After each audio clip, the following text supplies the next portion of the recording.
Hi, I'm Shahid Shah, and I'm a health information technology, or better known as health IT expert. And I've been following the meaningful use requirements almost since it first came out. And as a consultant for the federal government as well, Hello Health asked me to come out and talk to you about the truth behind meaningful use. I would describe meaningful use as one of the nicest terms to come out of government regulations in a long time. Instead of the government basically saying you should go use technology because technology is a great thing, what they've done basically is to define a way of saying that physicians, to become, quote, meaningful users of technology, must follow a specific set of guidelines. The government is pushing meaningful use primarily around the concept of comparative effectiveness research.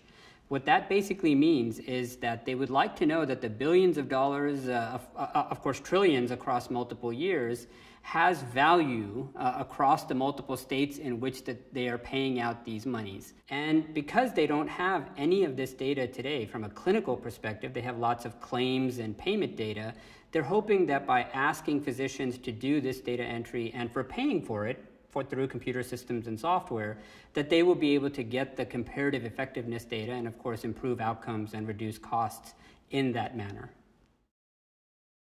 Physicians should really care about meaningful use because in this case the government is doing actually a good job in defining rules and regulations in a way that allows people to see and use technology to help improve patient care, improve the outcomes of that patient care, and at the same time reduce costs. Most physicians will also have those same goals. So in this case, the goals of the government and the goals that you would have should be aligned.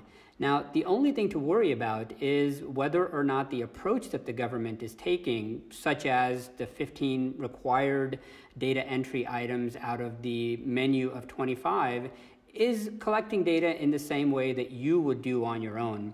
No technology by itself is going to help improve your care or help you make you a better doctor just through the use of technology. However, if you use the government's rules around meaningful use and your software supports it, it's actually very likely that in the totality of your patient population, by capturing better data, seeing that it's being repeated and better care is being repeated across the patient populations, you may actually see that the outcomes that you're getting from the same work that you were doing before has been improved through the use of technology. And that's really what meaningful use is all about, using technology in a meaningful way such that it improves patient outcomes and reduces costs. You really have to ask yourself an important question, and that is meaningful use for me? The simple answer to that question really depends on whether or not you are automating for a specific business purpose, such as efficiency of your practice, such as improving patient care in some way, such as improving the way that you communicate with your patients. Then I would absolutely go after meaningful use. And the way to do that is to really consider the extra work that you will have to do around meaningful use for the data collection. If, for example, you are ready to do automation for your practice and you try to align your requirements for the way you practice medicine to those that the government is suggesting in their rules and regulations, then it's a great thing to do.